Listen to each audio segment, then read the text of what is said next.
Então, irmãos, este texto aqui, Evangelho de João, capítulo 18, de 33 ao final, é aquele momento em que Jesus havia sido preso no dia anterior, passou a noite sendo acusado, perturbado, e agora na madrugada desta sexta-feira, ele foi entregue a Pilatos, que era o governador romano lá em Jerusalém. E Pilatos, como governador, é quem faria o julgamento. E ele começou a inquirir Jesus para saber, né? Qual era a situação, por quê? E Pilatos pergunta para ele: você é rei? Jesus disse: tu dizes. Essa expressão tu dizes quer dizer, quando você está me perguntando, é sinal que eu sou rei, para isto eu nasci, mas o meu reino não é deste mundo. Se fosse, os meus servos lutariam para impedir que os judeus me prendessem, mas agora o meu reino não é daqui. Então, o reino de Jesus não é desta terra. Ele dizia na pregação dele: é chegado o reino dos céus. Ou o reino dos céus está entre vós. Está no meio de vós. Então, nós vemos que ali naquela situação em que Jesus estava preso, estava vulnerável, estava frágil, ele não lutou para não ser preso, ele não se debateu, ele não pediu a Pilatos: me livra, porque ele sabia que ele tinha vindo. Para que ele tinha vindo? Sabia que ele iria morrer por toda a humanidade e ressuscitar, e ele iria inaugurar este reino dos céus, que não é deste mundo. Então, um assunto que eu gostaria de levantar hoje aqui para nós é um assunto, de certa forma, um pouco delicado, porque o Brasil e o mundo estão polarizados na questão da política. Polarização da esquerda e direita, a polarização dos revolucionários e dos conservadores ou reacionários. O mundo está polarizado na questão da política. E os crentes também. O pessoal da igreja também está polarizado. Também está lutando e batalhando por muitas questões ligadas à política. Não é que nós cristãos não devamos, não possamos nos envolver com política. Mas a gente precisa entender que a política é deste mundo.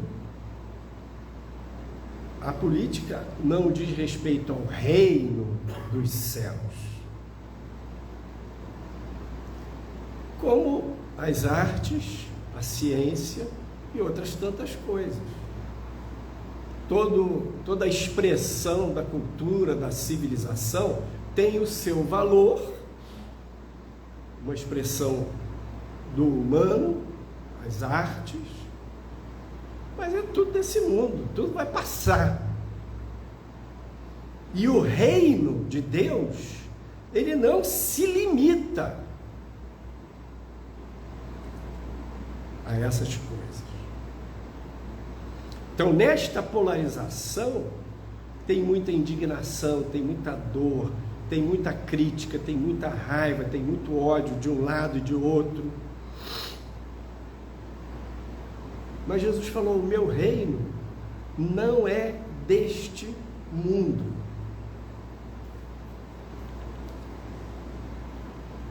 E se busca na política a justiça social na esquerda, a justiça, vamos dizer, pelas armas na direita, a justiça romana, a prisão dos bandidos. Mas Jesus falou: o meu reino não é deste mundo. Buscai o reino de Deus e a sua justiça. E a justiça do reino de Deus, ela não é revolucionária, como a esquerda propõe, e não é da mão humana, como os conservadores propõem. O reino, ele é estranho. Jesus diz: bem-aventurados os pobres, porque deles é o reino dos céus. Bem-aventurados aqueles que têm fome e sede de justiça, porque eles serão fartos. Mas serão fartos com que justiça? Não é a justiça pela mão do homem. A justiça da mão humana, seja da esquerda ou da direita, ela é limitada, ela é falha. Bem-aventurados os que têm fome e sede de justiça, porque eles serão fartos. Porque Deus, que criou os céus e a terra, Ele vai exercer justiça, Ele vai exercer juízo. E juízo cabal, radical, pleno, perfeito. Então, os crentes, as famílias, os jovens e os adultos começaram a bater cabeça, discutir, divergir, se odiar por esse tema da política. E nós cristãos devemos funcionar como? Se Jesus diz que o reino dele não é deste mundo, buscai o reino de Deus em primeiro lugar. Então, pastor, quer dizer que nós devemos ser alheios ao mundo, alheios a tudo que passa à nossa volta, indiferentes com a política? Claro que não. Mas não é aí que a gente vai buscar a solução para a nossa vida.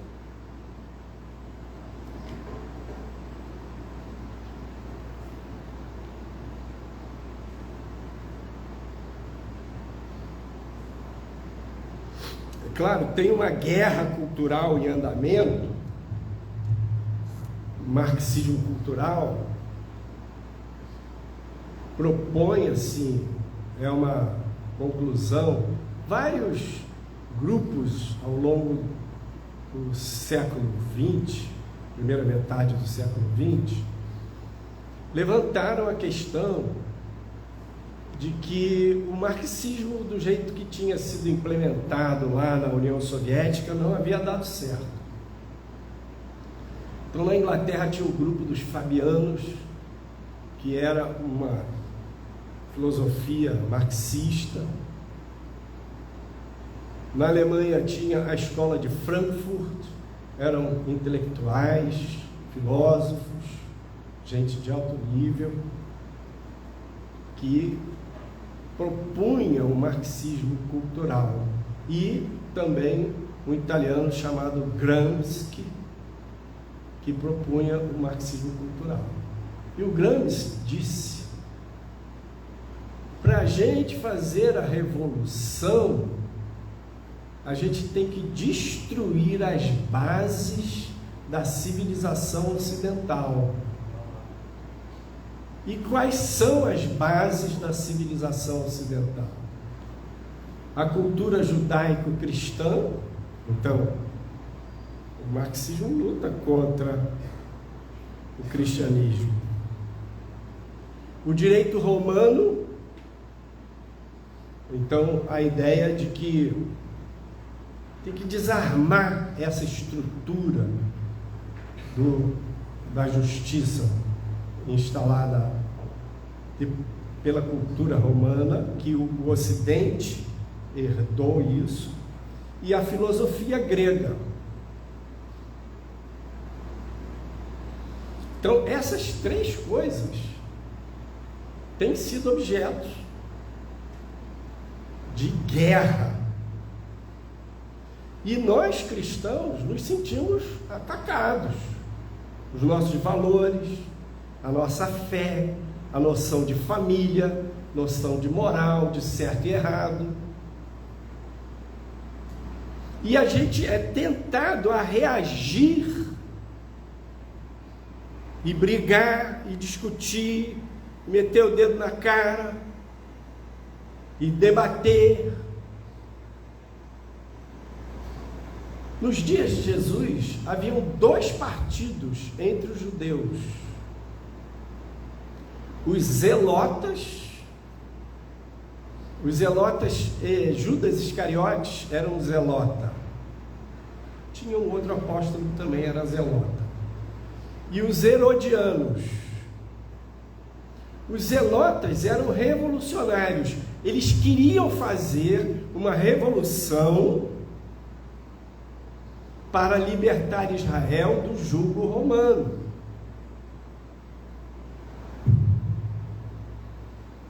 E os herodianos, vêm de Herodes, que foi o rei lá na Judéia durante muito tempo. O partido dos herodianos era tipo a direita, era o partido da situação, era o partido a favor do domínio romano, era o partido que apoiava aquela estrutura. Estavam lá aqueles dois partidos. E Jesus não entrou, não militou, não batalhou, não guerreou em nenhuma dessas duas polarizações. Então, buscai o reino de Deus em primeiro lugar. E o reino de Deus não é deste mundo. Então a gente deve rezar na cartilha da alienação. Vamos nos afastar do mundo, não vamos fazer concurso, não vamos estudar, não vamos trabalhar, não vamos casar. Não, vamos fazer tudo isso, mas buscando em primeiro lugar, tendo a noção, a fé, a esperança de que a justiça que virá sobre a terra, a justiça efetiva, verdadeira, é a justiça de Deus, que a justiça do homem é limitada, seja de um lado, seja do outro. Então, Jesus não nos chamou para sermos revolucionários. Jesus nos chamou para sermos revolucionários do amor, Porque o reino de Deus é o reino do amor. Bendizei os que vos maldizem, orai pelos que vos caluniam, amai os vossos inimigos. Isso é difícil, né? Viver isso é bem difícil. Mas onde é que a gente começa a praticar isso? É no nosso relacionamento cotidiano, é dentro da nossa casa. Marido, esposa, pai, filho.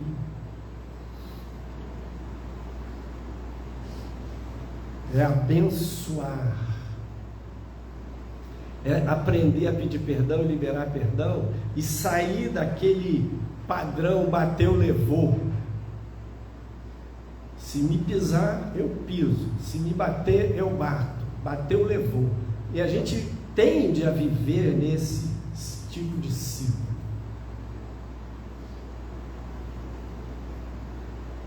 E irmãos, nós estamos vivendo os últimos dias, e nesse período é o princípio de dores. Jesus fala de guerras, rumores de guerras, perturbações na natureza. Agora, cerca de uma semana, deflagrou aquela invasão, né, do Hamas lá no sul de Israel, e milhares de mísseis, e há 50 anos não tem um negócio tão pesado assim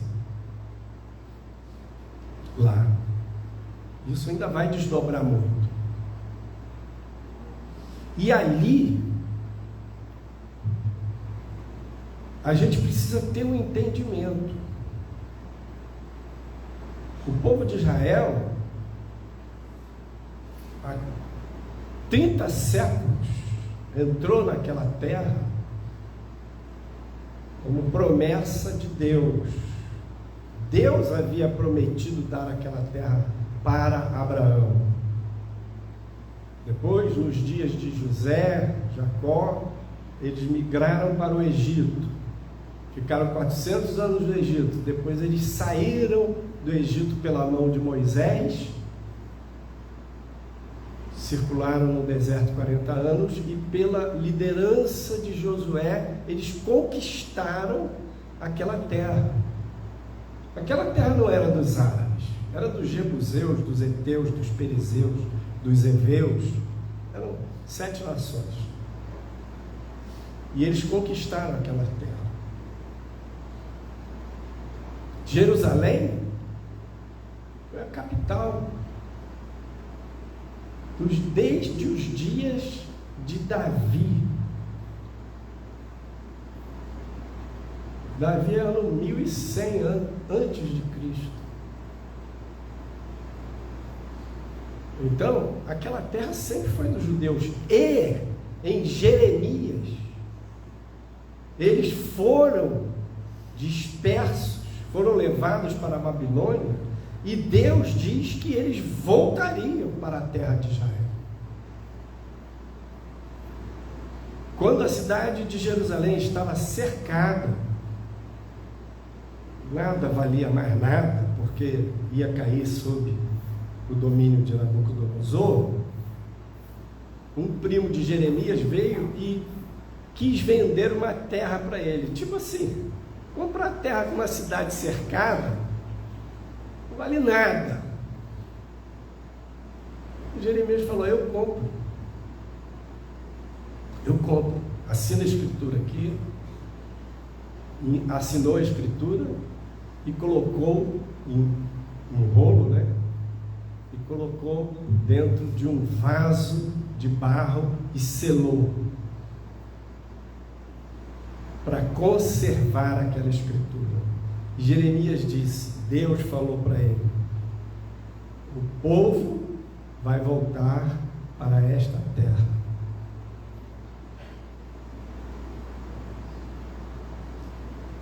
E ficaram na Babilônia 70 anos. Depois de 70 anos, nos dias de Daniel, ele orou, clamou, entendeu que o prazo para o cativeiro da Babilônia era de 70 anos, uma profecia também de Jeremias, e orou, e Deus deu libertação, e eles voltaram do cativeiro.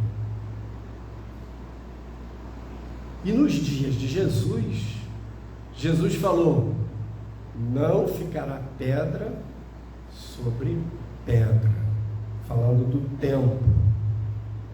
No ano 70 da era cristã, o general Tito, general romano, invadiu Jerusalém e destruiu o templo, e destruiu Jerusalém e dispersou todos os judeus. E eles foram espalhados pelo mundo. E desde essa época, eles ficaram espalhados pela Europa, Oriente Médio, Egito.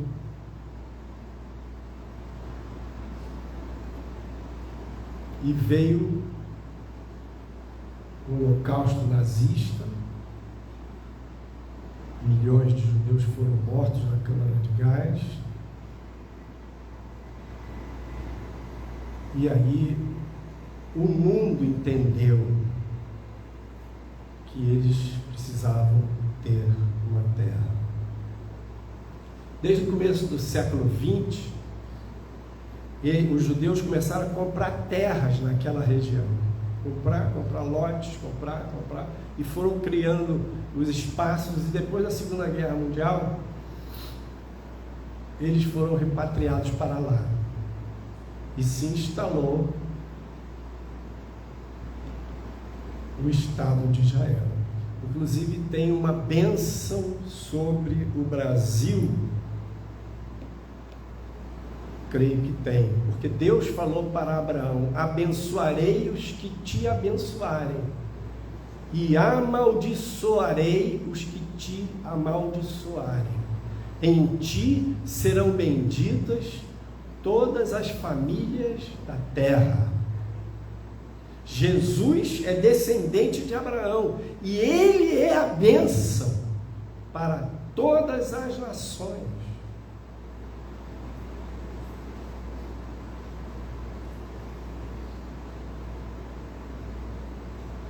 Então, o povo judeu foi abençoado nessa Assembleia Geral da ONU de 1948, e quem presidia essa Assembleia era um brasileiro, Oswaldo Aranha, e ele foi muito decisivo para que o Estado de Israel fosse reconhecido.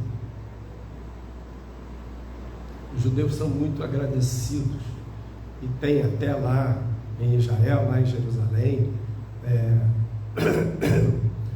os monumentos falando de Oswaldo Aranha. O Brasil foi muito abençoado por isso. Então o povo voltou ali. Os palestinos, eles foram para aquela região ali a partir do 1300. Os palestinos não são árabes, embora sejam muçulmanos que seguem a religião de Alá, o islamismo, mas eles não são de origem, sangue árabe. E aí, quando Israel voltou para a terra, logo assim que Israel voltou para a terra, que o Estado de Israel foi proclamado, 10 nações árabes em volta de Israel atacaram Israel. Milagre de Deus. Israel deu a volta por cima, enfrentou e venceu. E era um pouquinho de gente, não tinha essa tecnologia de armamento que tem hoje, não. Depois, várias outras guerras, E de todas as guerras que aconteceram ali na região, nenhuma delas foi iniciada pelo povo judeu. Eles sempre foram atacados.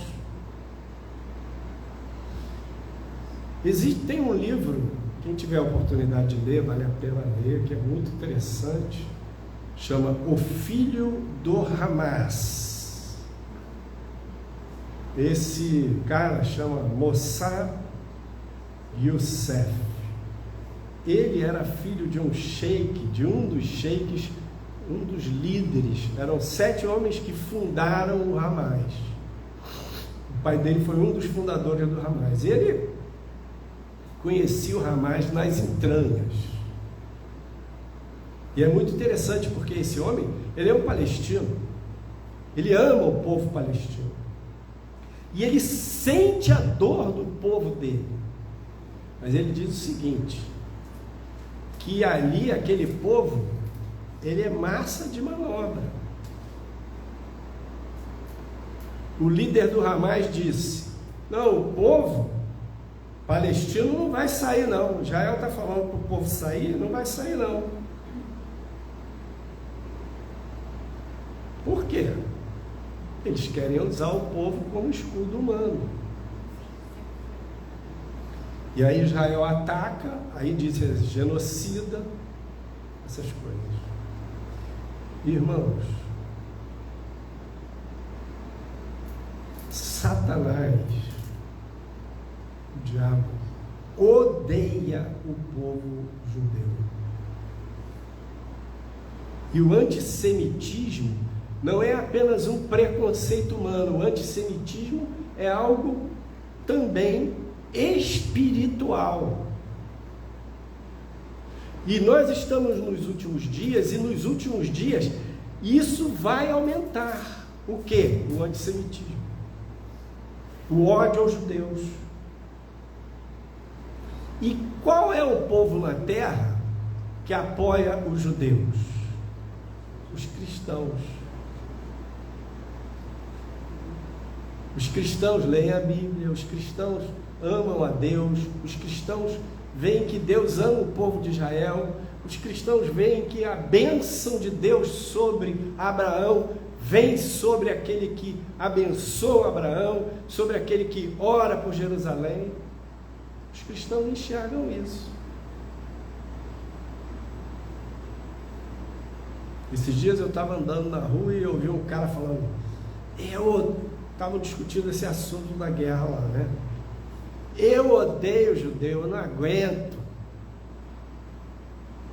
Isso vai piorar. Se você no seu coração tem um ódio, uma raiva contra judeu, peça a Deus para iluminar você.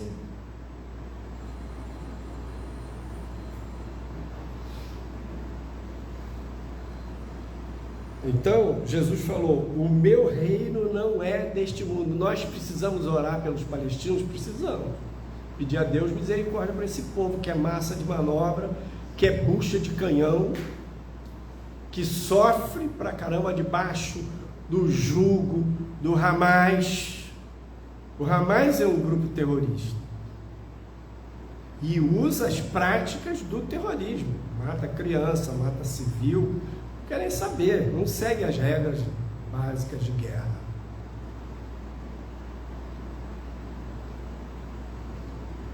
E eles botam um jugo em cima do povo palestino. Então nós precisamos orar pelos judeus e orar pelos palestinos e pedir a Deus que dê uma solução para esta situação. Agora, nós esperamos qual solução para a terra? O reino de Deus. A terra vai piorar, vai melhorar, vai piorar, vai melhorar e vai numa direção do Apocalipse.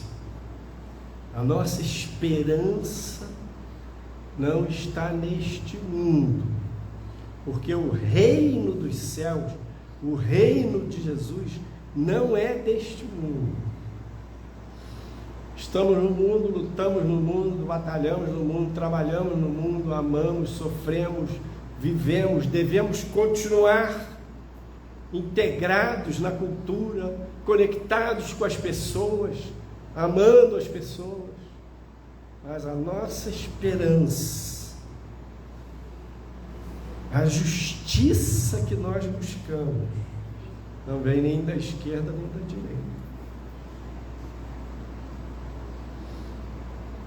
Então vamos orar. Senhor, obrigado,